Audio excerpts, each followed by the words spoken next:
আমি আর কোনো কিছু শুনতে চাই না।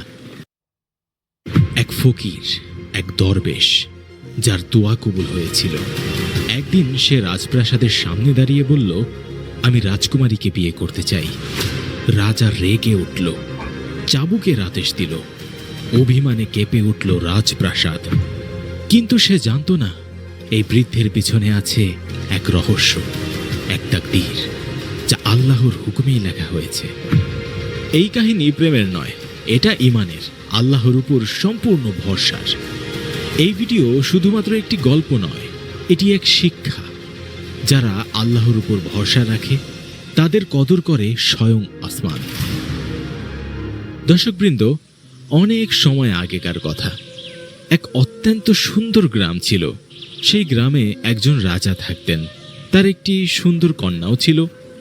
বাবা তার কন্যাকে অত্যন্ত ভালোবাসতেন। যখন তার মেয়ে বিয়ে করার উপযুক্ত হয়ে উঠল, তখন অন্য রাজাদের কাছ থেকে তার জন্য প্রস্তাব আসতে শুরু করলো। রাজা নিজেও কিছু ছেলের সঙ্গে সাক্ষাৎ করেছিলেন তার কন্যার বিয়ের জন্য, কিন্তু এখনো পর্যন্ত তিনি এমন কাউকে খুঁজে পাননি যে তার মেয়ের জন্য যোগ্য। একদিন সেই গ্রামে একজন ভিক্ষুক ফকির এলেন, যার বয়স ছিল প্রায় ৮০ বছর। তিনি রাজাকে বললেন, আমি আপনার মেয়ের সঙ্গে বিয়ে করতে চাই। কথাটা শুনেই রাজা অত্যন্ত রেগে গেলেন। তিনি বললেন, তোমার এমন কি অবস্থা যে তুমি আমার মেয়ের কথা চিন্তা করতে পারো? কিভাবে সাহস হলো আমার মেয়েকে বিয়ে করার কথা চিন্তা করার? সেই ফকির বললেন, আপনারা দয়া করে আমার কথাটা বোঝার চেষ্টা করুন। আমি আপনার মেয়েকে বিয়ে করতে চাই, কিন্তু এর পিছনে একটি বড় কারণ আছে। কিন্তু রাজা বললেন, আমি আর কোনো কিছু শুনতে চাই না। তিনি তৎক্ষণাৎ আদেশ দিলেন, ওকে নিয়ে যাও। গিয়ে বলল, বাবা, এটা আপনি কি করছেন? একজন বৃদ্ধ মানুষের সঙ্গে এমন আচরণ করা মোটেও ঠিক নয়। রাজা বলল, তুমি এই বিষয়ে হস্তক্ষেপ করবে না। কিন্তু সেই রাজকুমারী ফকিরদের খুব সম্মান করত। সে ছিল খুবই নেককার এবং সৎ। সে বলল, যাই হোক না কেন, আমি এটি একদম পছন্দ করি না যে একটি দেশের রাজা একজন বৃদ্ধের উপর এভাবে অত্যাচার করুক। রাজা বললেন, ঠিক আছে, আমি তোমার কথা মানছি, এখন তুমি এখান থেকে চলে যাও। সে চলে গেল। কিন্তু রাজকুমারী জানতো না যে সেই ফকির তার জন্য বিয়ের প্রস্তাব নিয়ে এসেছিল। রাজা সবার উপর নিষেধাজ্ঞা জারি করেছিল যেন তার মেয়েকে এই বিষয়ে কিচ্ছুটি না বলা হয়, কারণ সে ছিল খুবই একগুঁয়ে এবং যেটা সিদ্ধান্ত নিত সেটা সে দৃঢ়ভাবে বাস্তবায়ন করত। যখন রাজকুমারী এই বিষয়ে জানতে পারল যে এই ফকির তার জন্য বিয়ের প্রস্তাব নিয়ে এসেছিল, তখন সে আবার তার বাবার কাছে গিয়ে বলল, এই ফকির কি আমার সঙ্গে বিয়ে করার প্রস্তাব দিয়েছিল? এখন যখন রাজা জানতে পারলো যে তার মেয়ে সব সত্য জেনে গেছে, তখন রাজা রাগে গর্জন করে বলল, আমার একমাত্র মেয়ে, আমার আদরের রাজকুমারীর সঙ্গে এই বৃদ্ধ লোকটি কিভাবে বিয়ে করার কথা ভাবতে পারলো? কিন্তু মেয়েটি ছিল খুবই বুদ্ধিমতী। সে তখন তার বাবার সামনে একদম চুপচাপ ছিল, কিন্তু মনে মনে ভাবছিল, যদি এই ফকির আমার সঙ্গে বিয়ে করতে চায় তাহলে এর পিছনে নিশ্চয়ই কোনো না কোনো কারণ আছে। সে সেই ফকিরের সঙ্গে দেখা করার জন্য কারাগারে গেল। সে ফকিরকে জিজ্ঞাসা করলো, আপনি আমার সঙ্গে বিয়ে করতে চান কেন? ফকির বলল, যখন তুমি আমার সঙ্গে বিয়ে করবে তখন নিজেই বুঝতে পারবে আমি কেন তোমার সঙ্গে বিয়ে করতে চেয়েছিলাম। রাজকুমারী বলল, ঠিক আছে, আমি আপনার সঙ্গে বিয়ে করতে রাজি আছি। এই খবরটা আগুনের মতো পুরো রাজ্যে ছড়িয়ে পড়ল। মানুষ বিভিন্ন কথা বলতে লাগলো। রাজকুমারী নিজেই সেই বৃদ্ধ ফকিরের সঙ্গে বিয়ে করতে চাইছে এবং এতে সে নিজেই সম্মতি জানাচ্ছে। রাজা তার মেয়েকে 1000 বার বোঝাবার চেষ্টা করলো।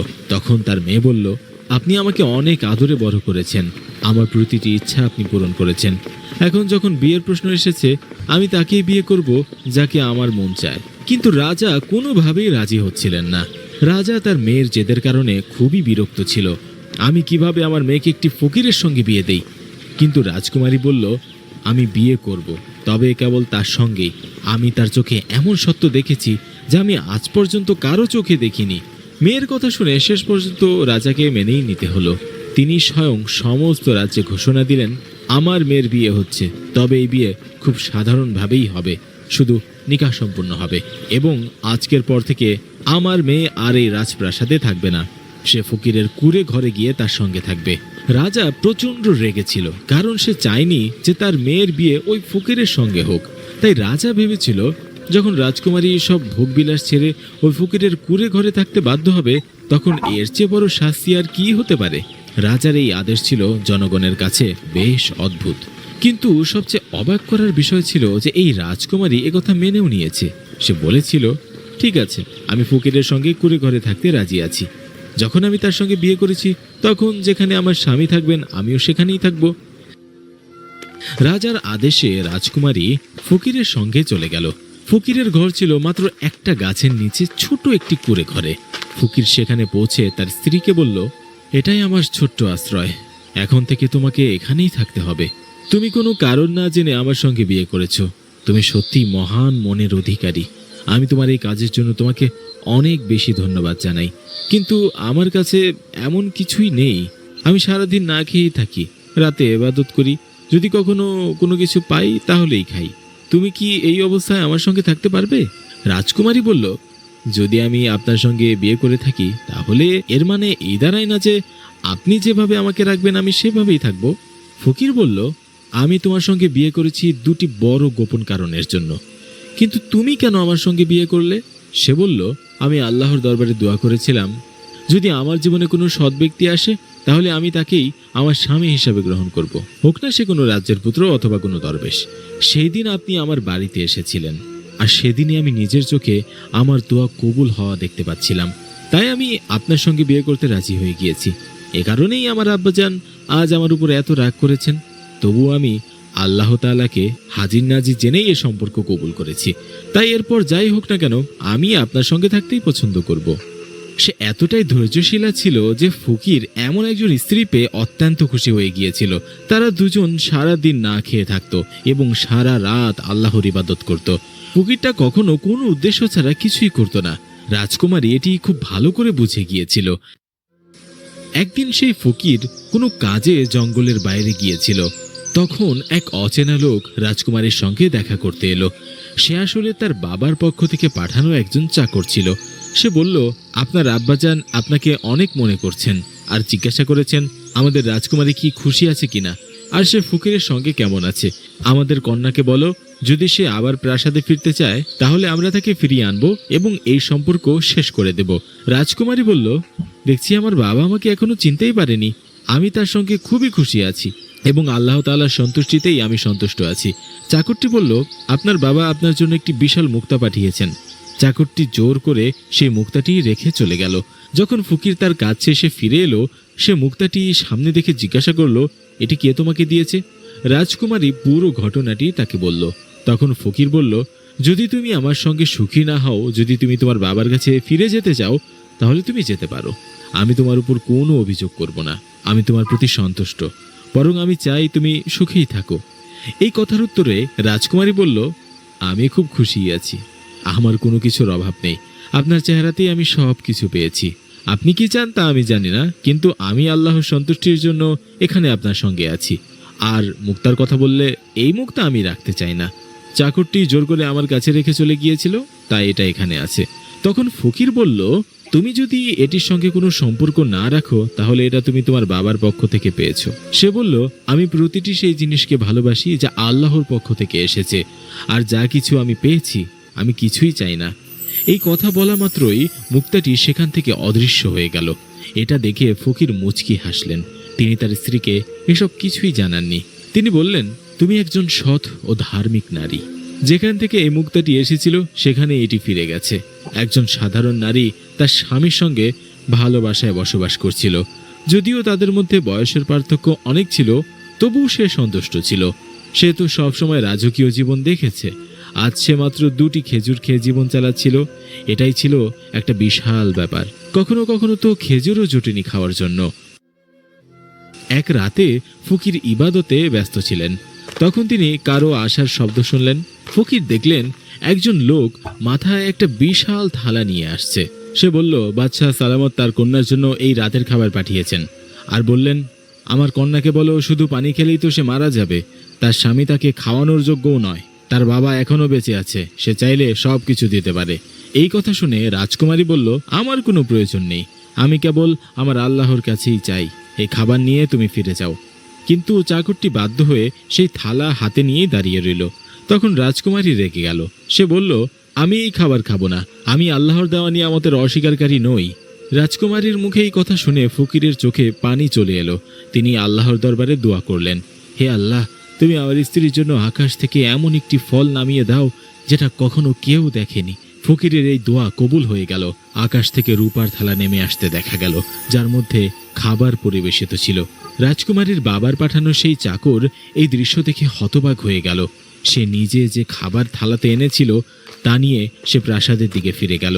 এদিকে ফকির বললেন, তুমি তো সবসময় বলো যদি আল্লাহ তোমাকে খাবার পাঠান তবেই তুমি খাবে। দেখো, এই খাবার তোমার জন্য আকাশ থেকে নেমে এসেছে, এটি আল্লাহ তাআলার পক্ষ থেকেই। এবার রাজকুমারী তার স্বামীর সঙ্গে মিলে সেই খাবার খেলো। বিয়ের পর আজই ছিল প্রথম দিন যেদিন সে পেট ভরে খেতে পারল। সে আল্লাহর প্রতি কৃতজ্ঞতা প্রকাশ করল। দেখে তার রক্ত ফুটে উঠল। সে রাজপ্রাসাদে ফিরে এলো আর উত্তেজনায় এদিক ওদিক হাঁটতে লাগলো। সে বলল, আমার মনে হচ্ছে এই ফকির নিশ্চয় কোনো বড় জাদুকর, তাই সে এইভাবে উপর থেকে খাবার আনতে পারছে। সে তার বিশ্বস্ত লোককে বলল, এই জাদুকরকে ধ্বংস করতে হবে। এই জাদুকর তো আমার মেয়েকে আমার কাছ থেকে দূরে সরিয়ে নিয়েছে। লোকটি বলল, হ্যাঁ, আমি এমন জাদুকরকে চিনি যে তার সঙ্গে লড়তে পারবে। সে একজন অত্যন্ত শক্তিশালী জাদুকর। তার জাদুর সামনে অন্য কোনো জাদুকরের কোনো খাওয়াই নেই। বাদশা বলল, ঠিক আছে, তাকে তাড়াতাড়ি আমার সামনে নিয়ে এসো। যখন সেই জাদুকর এলো তাকে পুরো ব্যাপারটি জানানো হলো এবং বলা হলো, একজন আল্লাহর বান্দা ফকির আমার মেয়েকে নিয়ে গেছে এবং জাদুর মতো প্রতিদিন তাকে খাবার দিচ্ছে। রাজকুমারী যদি এমন খাবার খেতে থাকে তাহলে তো সে সবসময় তার প্রশংসাই করবে। আমার যে কোনো মূল্যে আমার মেয়েকে ফেরত পেতে হবে। জাদুকর তখন তার মন্ত্র পড়া শুরু করলো। একদিন পর তার জানা হয়ে গেল সে কোনো জাদুকর নয়, বরং কোনো এক আল্লাহর নেক বান্দা। তার সঙ্গে মোকাবেলা করা এত সহজ নয়। জাদুকর সরাসরি বাদশাহর কাছে গিয়ে বলল, আমি তার সঙ্গে মোকাবেলা করতে পারবো না, কারণ যদি আমি তার সামনে দাঁড়াই তাহলে আমার অনেক বড় ক্ষতি হয়ে যাবে। বাদশা বলল, কি এমন ক্ষতি হবে? সে বলল, আমি তার সঙ্গে কোনো জাদু করতে চাই না। বাদশা এবার ভীষণ রেগে গেল, কারণ এতদিন সে সব সহ্য করে এসেছিল। এখনো পর্যন্ত সে তার মেয়ের প্রতিটি জিদ পূরণ করে আসছিল। এখন যখন সে দেখলো যে এই জাদুকর নিজেও কিছু করতে পারবে না, তখন সে বলল, তুমি যদি কিছু করতে না পারো তাহলে আমাকে শেখাও, আমি নিজেই আমার মেয়েকে ফিরিয়ে আনবো। জাদুকর বলল, আপনি জানেন না, আপনার সিংহাসন উল্টে যাবে, সবকিছু ধ্বংস হয়ে যাবে। জাদুকর বলল, আমি যে কোনো মূল্যে আমার মেয়েকে ফেরত পেতে চাই। অবশেষে জাদুকর বাচ্চাকে সেই জাদু শেখাতে শুরু করলো। এদিকে তার মেয়ে আল্লাহর নাম নিচ্ছিল, স্বামীর মান রেখেছিল, নামাজ আদায় করছিল। যে শান্তি সে কুড়ে ঘরের মাটির চটায়ে পেত তা রাজপ্রাসাদের নরম গদির থেকেও কখনো আসেনি। কিন্তু তার বাবা তখন ইসলামের পথ থেকে সরে গিয়ে জাদুবিদ্যায় লিপ্ত ছিল, কারণ সে যে কোনো মূল্যে আল্লাহর বান্দা ফকিরকে হারাতে চাচ্ছিল এবং তার মেয়েকে ফিরে পেতে চাচ্ছিল। এখন বাচ্চা পুরো জাদু শিখে ফেলল। সে জাদুকরের পোশাক পরে, তারপর একটা জায়গায় বসে এক চক্র এঁকে মন্ত্র জপ করতে শুরু করলো। সে এমন এক শক্তি কামনা করছিল যার সাহায্যে সে ফকিরকে ধ্বংস করতে পারবে। কিন্তু সেই ফকির ছিলেন একজন আল্লাহর প্রিয় বান্দা, যিনি পবিত্রভাবে দোয়া করতেন।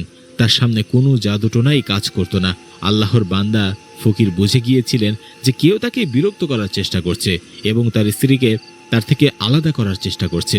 তিনি কুরআন শরীফ খুললেন এবং পথ খুঁজতে শুরু করলেন।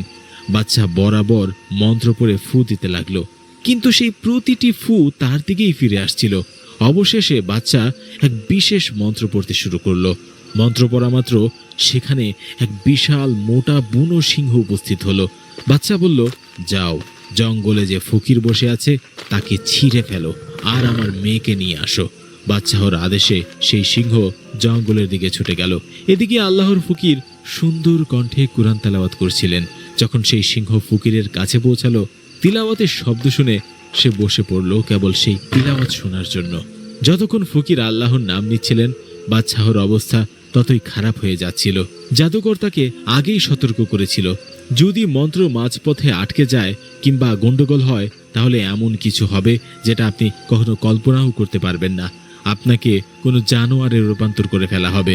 ফকির সিংহের দিকে তাকালেন আর আল্লাহর নাম নিতে শুরু করলেন। সেই সিংহ যে ফকিরকে আক্রমণ করতে এসেছিল সে হঠাৎ করে অদৃশ্য হয়ে গেল। আল্লাহর বান্দা ফকির রাজকুমারীর দিকে তাকিয়ে বললেন, আমাকে মাফ করে দাও, আমি তোমার সঙ্গে ভালো কিছু করিনি। রাজকুমারী বলল, আপনি কি এমন করেছেন? ফকির বললেন, আমি তোমার বাবার চেহারাকে জানোয়ারে রূপান্তরিত করে দিয়েছি। আমি এমনটা চাইনি, কিন্তু সে আমার উপর যে জাদু করেছিল তা তার সেখানে অনেক চিৎকার চেঁচামেচি হচ্ছিল। সবাই বলছিল, বাচ্চার যেন কি হয়েছে, তার চেহারা পশুর মতো হলো কি করে। ফকিরকে প্রাসাদের দরজায় প্রহরী ঢুকতে দেয়নি।